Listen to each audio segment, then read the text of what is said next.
Good evening, everyone. Good evening. I'm sorry I'm not standing. I feel a little woozy, thanks to Ramona. Just kidding. Alright, just a little humor. If anyone know me, that I'm very fussy, and I always have my sister's back. A couple occasions, David and Betty.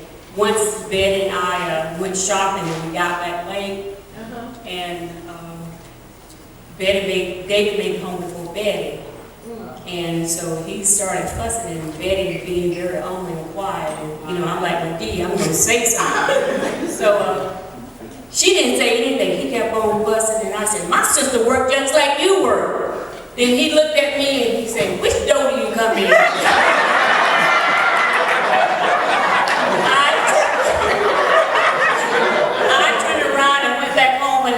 My grandmother Maggie, she's very blessed too. So she said, "What all you need for him is a."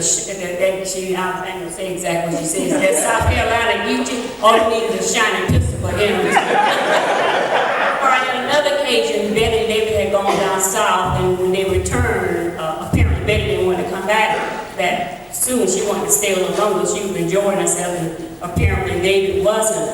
So.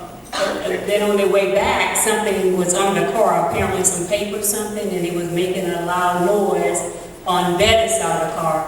So they checked this out of the car, and when Betty apparently got up, she held up too fast and she hit her eye. When she came back home, they had a scar, and okay, I'm going to go over there, Medea being very fussy. Like, what happened to your eye? She wouldn't say nothing.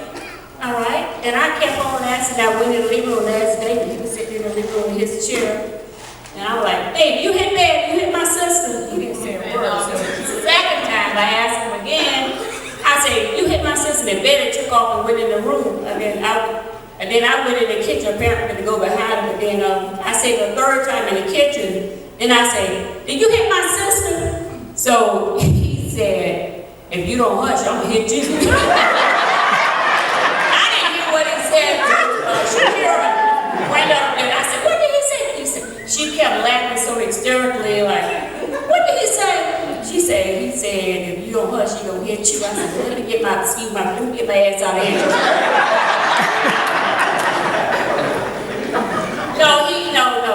No. Please do not have that thought in your head that he put a hand on her. No, he didn't. He never done anything like that. He's always been a very good husband to her. But he was very short-tempered when he got home and always set his ways. All right, but on a serious note, as my brother-in-law, as a father, friend, cousin-in-law, whatever, David is a very loyal, dedicated, and caring person. He's a sweetheart, yes. I know he has been very supportive of me from Palm Coast to St. Augustine. Anywhere that I've gone or anyone else that had any problems or needed help or assistance, David was there, as always. And we know that anytime he can't find something, for his keys, his wallet, and I always say one person he never loses, and who is that? Betty. Never lose sight of Betty. So I would like to thank him for being a very important part of our family, and we love you, and God bless you.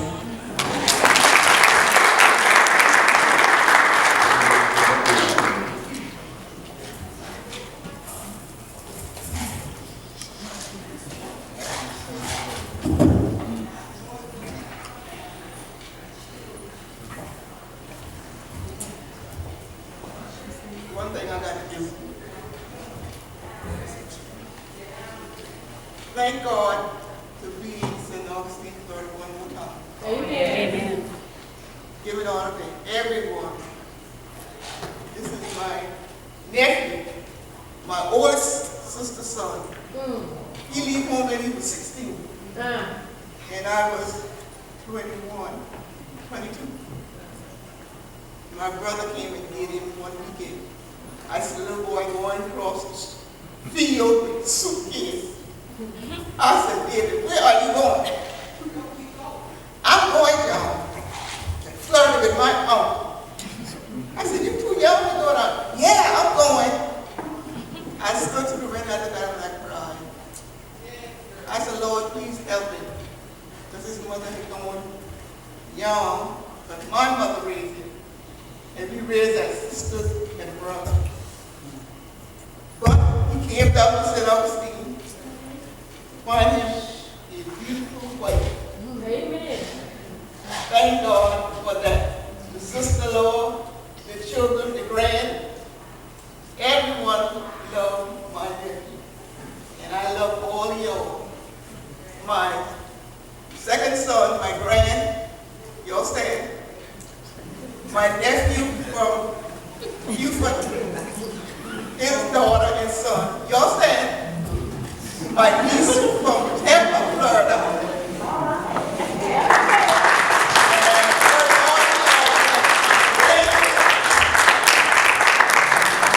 I love all of y'all. And I want the one to stand to make my home before. Which way y'all come from right now? Yeah, we also came to God. All right.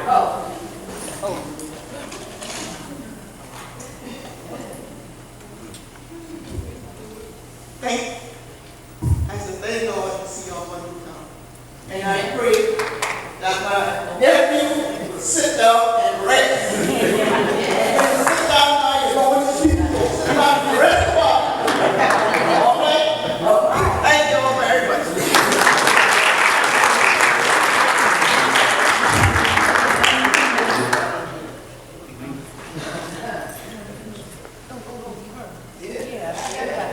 Remember, he came to St. Augustine and find this beautiful wife. All right, come on, baby.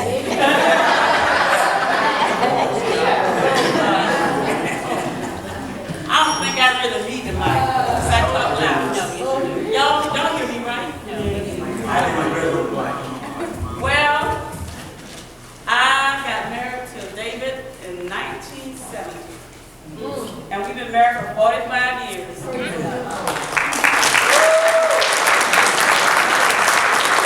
And the Lord blessed us. I have 2 children. I have 5 granddaughters, 1 great-grandson, and I'm gaining 2 more grandchildren. And I just wanted to thank the Lord for him. Amen. He's a little snappy with me at times, but I'm learning to kind of block him out.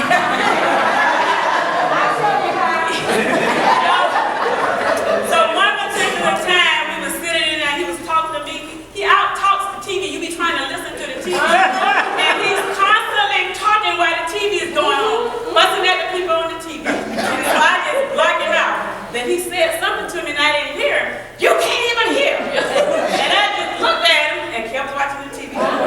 So I told Kendra, I said, you know what? Your dad always kind of be yelling. He said, but I don't be yelling. That's just the way I talk. So Kendra said, you told me I can't hear her. So this particular time, she came to the house. And she started talking to him. Then she looked at him. She said, you know what, Daddy, you can't even hear. How you tell my mama can't hear?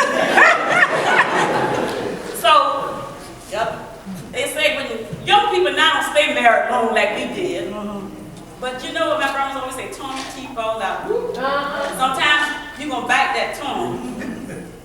So you just got to stay there. You got to endure it. But you know what? I'm not going to say much. I'm going to sit down. But Kendra told me, say, Mom, have y'all ever heard what T.D. Jakes said? Get ready, get ready, get ready. Because he's going to drive you crazy. And he's constantly working. Miguel, Miss Blue, a Spade, he's always talking about you all. He want to know what's going on that job. That's why he calls. So y'all keep in touch with him, because he's going to keep in touch with you. He's always worried about the job. And if he start a task and he can't get it right, he go to bed that night, and the next morning he get up, the Lord and show him how to put it together. And like when he first did our den, I I had my hands on the hip, and he was out there laying concrete blocks, which he never done before. And I said, do you know what you're doing? He put that den on, he put a living room on, and he put a bedroom on. He haven't went to college or anything, never took up any trade to do that. But that's a gift from the Lord. He knows how to use his hands. Yes. And he is a protector of his family. He believes that men are supposed to work and take care of their family. And that's what it's all about. And I have a granddaughter that's getting married next Friday, and I would like to say this to you all. You got to stay together. Just because you have a little falling out, don't be running away. I did that one time. I did one time. I always remember this. He was at my grandmother's house. He did so much, all kind of work. He cut logs. But this was time, he was cutting logs. So I went to my grandma. I couldn't drive, so I went to my grandmother's house when I got off from work. So he used to come up there and eat. She would fix food. He would come up there. This particular time, he didn't come. So Mama said, you better look and see whether he's home. So I looked at him and I said, well, he's home. So I went home. So when I got there, he said, what good is having a wife if she can't be home to have the food done? Yes, you did. I got me a little brown paper bag, got my uniform in it. I went to go by Della house. I went round by Miss Gertrude's house and came up to my grandma. So that night he was in there and I said, yeah. He pushed me on that table and he didn't even touch me. And so my grandma said, that black scoundrel, that's your house, just as well as it's his house. And so so that next day, that next morning, he said he rolled back the road all that night. So then the next morning he came by to pick me up from work. I wasn't saying anything. And my friend rode to work with us and she said, what was wrong? Every time I called your house, they would say you was at your grandma's house. So when I got to work, I told her what happened. And the next day I came home, I got my cab and I came home from work. I told my grandmother, I said, you keep Terrence. I said, because I'm finna leave. I'm going to leave him and I'm going to keep Terrence. You keep Terrence so I go somewhere. I said, I was going to California to get me a job. And my grandmother, they say, turncoat. She was for me that night, but that day, you should have been home. That boy was right. You should have been home again. So from then, don't go to grandma, because she ain't going to take up for it. So I got this little plaque. It says, David, enjoy your well-deserved retirement. You have earned it. Love, Betty, kids, and grands.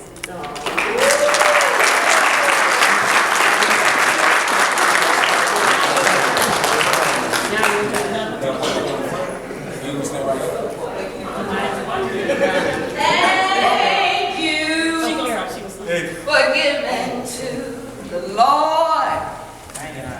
I am a life that was changed.